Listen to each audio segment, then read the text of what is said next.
It's the beginning of second week of Tour de Fleece. It's Sunday, and yesterday I changed my plans. I have so many ideas. I am exploding and I need much more time. I had so much fun spinning up samples with my Sari silk and mulberry silk that I want to do more samples just for the sake of color. I love to play with color, and as I started carding up my red mix, I realized I don't want to mix it all up to have one skein that looks the same. I want to play with each variation. I mean, there is the red, there is the dark pink, there is the little more subdued pink. There are so many shades. I don't want to mix them all up to have big skeins. I want little samples. I want little samples. I mean, I would like big samples of each color, but you know, the time. And then, I don't know, do a striped project with it at the end and hope the colors won't bleed into each other, which they probably will. If you have really bad experience with Sari silk, please let me know immediately in the comments. Don't mix colors while washing or something. Or maybe I just should wash a bright color and a dark color and see what happens before I start knitting. I went through my stash again in a more orderly fashion and searched for all the silk I own that is colored. You saw all my Sari silk. You saw all my hand-dyed silk in my other Tour de Fleece videos. I won't show you that again. But I also found those three blues, mulberry silk, the red and orange, mulberry silk, and this other tiny piece of Sari silk, which is a little darker in color than the other blue I was already working with, which will give a nice sample. From the undyed white mulberry silk, I have like 3 kilos. So I will definitely mix each color of Sari silk I have with the white, and then also mix the different Sari silks I have with the different hand-dyed silk I have, and with those samples, and just make little skeins which are about 10 grams or 12 grams. I also became a pro hand carding Sari silk. I'm getting better and better, and I'm a little disappointed in myself because I actually speed spun already about 100 grams of this mix on my new tool, the electric eel spinner from Dreaming Robot, which I introduced you to in another video, which I just got. Oh my god, it's so fast. Anyway, I have about 100 grams already of this silk on bobbins ready to ply, and I realized with my new carded silk, which I started a sample here with the pink and white silk, I became so much better hand carding the Sari silk. I can do it so there are basically no knobs in it.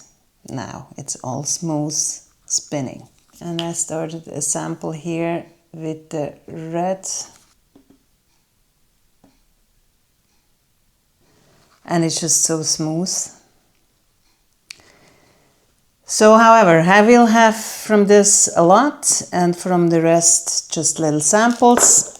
Today in the train I hand carded the subdued pink. This mix is like 12 fluffs and about 13 grams, so it will give a little sample of just the Sari silk. And I mean, look at those fluffs, they're so smooth. That's just Sari silk. That's really easy spinning, and I show you how I hand card the Sari silk now. I'm getting stronger doing this, especially here. I mean, the shoulders, I can feel it in the shoulders. It's not easy to hand card a lot of stuff, but it's So exciting. Oh, and I also found in my stash, when I ordered from World of Wool, they gave me every time a little bit of silk noil. So I have those 3 bags of silk noil, which is nice colors to mix too. So we'll hand card that in. I just try to hand card a little bit of this. I mean, it's a mess. When you look at this, it's a mess. I hand carded it to this fluff. And I think, I mean, it's short staple length, logically, but mixed in with Sari silk and maybe some mulberry silk, it will spin up really nicely too. So I hope to use as much as I can from those silk noils as well. Then also I have a box full of stuff with spun little bits and pieces of when I started drop spindling and spinning, and I found those little threads of silk thread I made with mulberry silk. I will use them up too somehow, because I don't want to have random stuff laying around anymore in my closet. I want to clean up my stash, basically. So the plan is I'm not buying anything. I want to have more space and then buy new stuff. And as long as I have 3 kilos of white silk, I'm not allowed to buy silk anyway. I am not lazy. I can take that white silk and dye it.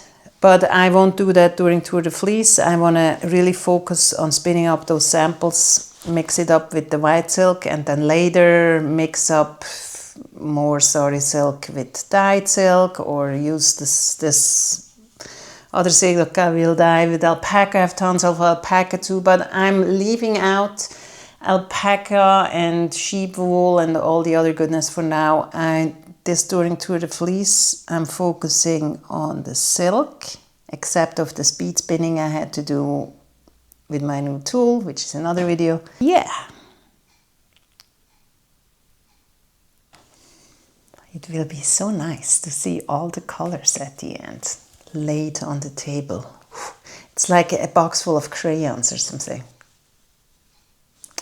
And I think it's more interesting for you too, if you ever get into Sari silk, to see different color combinations. I think it's just very inspiring to see that. So that's why I changed my plan. And then of course the yellow Sari silk I did will also be a bigger skein. I will apply this week on the supported spindle. So I think there will be multiple videos. But now let me show you how I hand card my Sari silk. Let's first just do a pure Sari silk card. I'm going to use this one, black with all these other beautiful shades in it. I would love to card this on my terrace, not to have the white wall in the background, for your sake, but it's windy right now. I don't want stuff to blow away. And also I realized while I'm hand carding, when there is too much wind, it blows the fiber into the other direction, and then it's not all smooth one direction, then it folds, and I want my silk to be as smoothly into one direction as possible. Doesn't really smell good. But the fluff is supreme.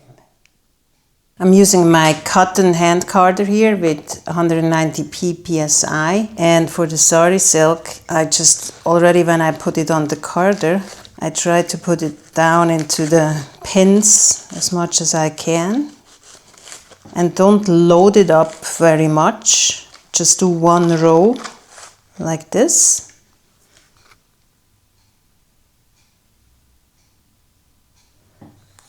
And then hand card it starting at the edge.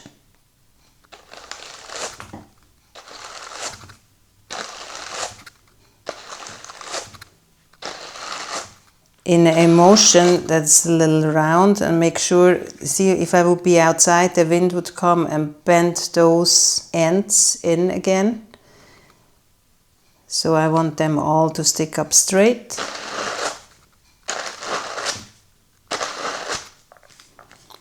And then usually 2 passes are enough.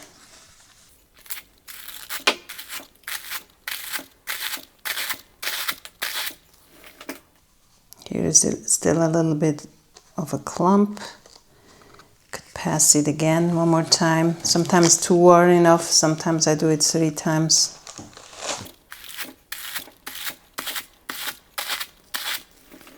And that's it. See, all those little threads, they're opened up now and straight, and when I spin it, they're just little accents and very smooth sailing or spinning.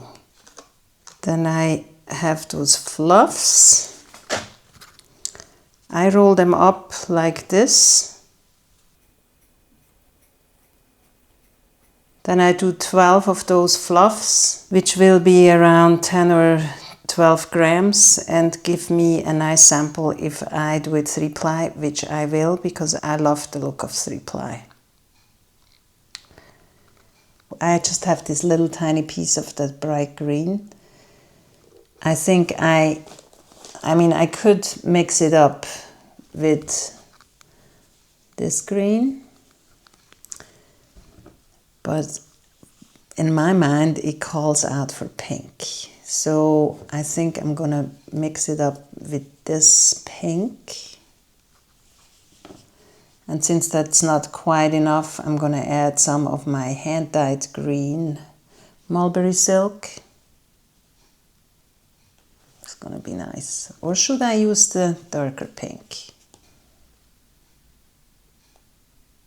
I suppose nice. See, that's the problem. There are endless options. I think I used the dark pink.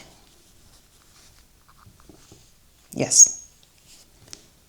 Let's card this up too. Leave some space there for the other silk to go in between. I really don't want more than 1 layer, because then it's not going to be as tediously carded at the end. Isn't that a great color? I love it.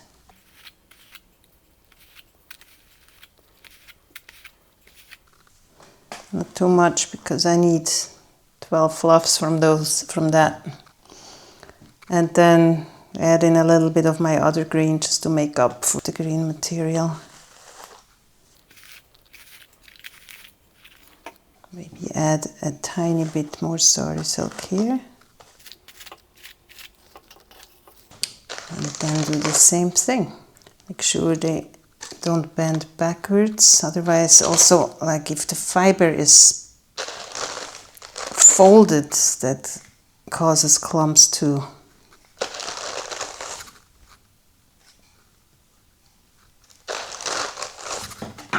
I'm doing that flicking motion with my hand carder to get the extremely light fiber not folded.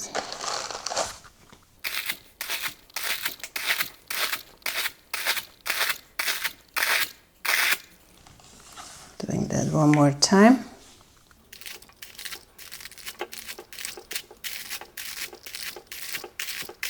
I mean, I don't know what's more work, the carding or the spinning. I'm crazy, I know. I am crazy to do this. But you know what? I don't care. Wow.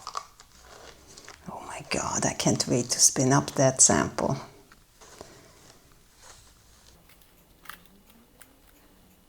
Of those fluffs. Let's do one with the Sandstorm Sari silk, the blue silk noil, and white mulberry silk, because here we can see exactly where the blue silk noil is and how it looks when it's spun. If I mix it with the blue Sari silk, it won't be as clear.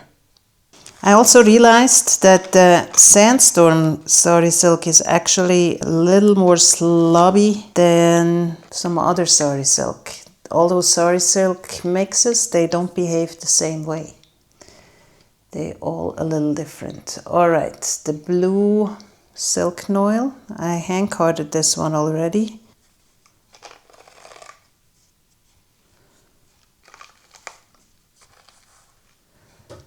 At this point I put the white mulberry silk in just for the sake of having a little longer staple length and sheen. It really, as soon as there is mulberry silk in it, it's much easier to spin. Hand carded Sari silk alone is much easier than if you don't card it, but as soon as it's mixed with the mulberry silk, which Sari silk is also mulberry silk, actually just recycled, so I should say as soon as it's in with the non-recycled mulberry silk, it is much easier to spin.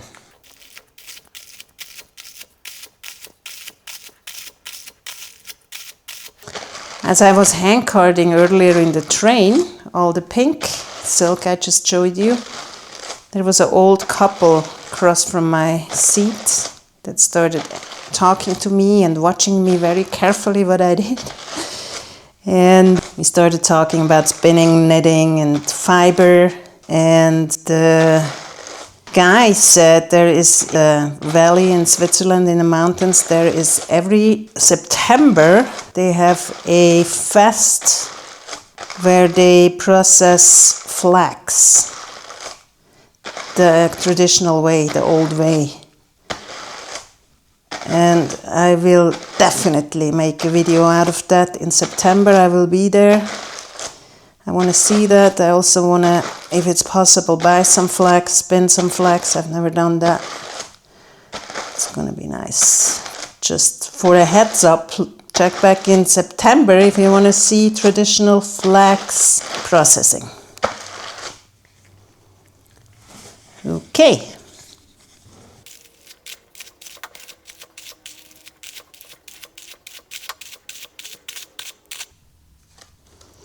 So that silk noil gives tiny little knobs. It will be a more textured sample, I guess, which is fine with me. You see, if I fall in love with one particular mix completely, I can always multiply that into a big skein if I want to. There are so many endless options. I can impossible just make 5 skeins that look the same. I want to play with each combination. I could even pick apart the black Sari silk into green and black samples and yeah.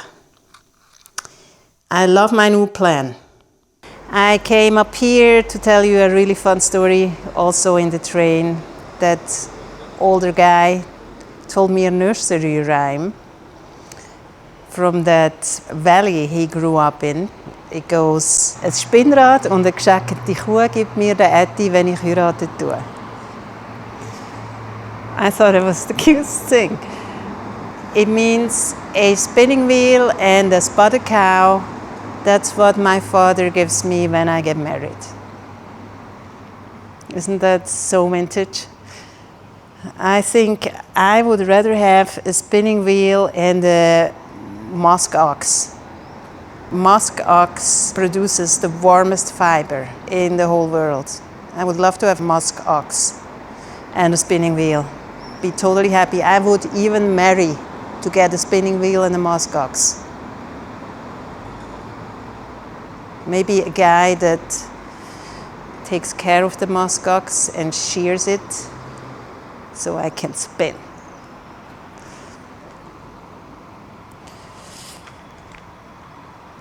All right, this is my terrace. This is the mountain I love so much. Plants are still half alive. There's even a tiny flower that grew here. Those are nice still. This guy lost all its flowers. That's wildly growing. The rose that grew out of the stone still lives. This rose just got here with the wind and gets its own water bottle now. The lavender is not so happy, but I think it will live. This tree still lives, also grows out of the ground. And my ivy is still alive. Yeah. All looking good. I didn't get to plant dye yet. I want indigo. Couldn't find any yet. Tell me where to get indigo. If you like all this silk stuff as much as I do, please subscribe, like, and share my videos. And if you don't approve to any of it or my change of plans, you can let me know too. I will acknowledge your complaints or your support and ahs and ohs. Please, if you want to move while you spindle during this Tour de Fleece, check out this video. If you want to see other videos, check those out too. And I see you soon. Thank you so much.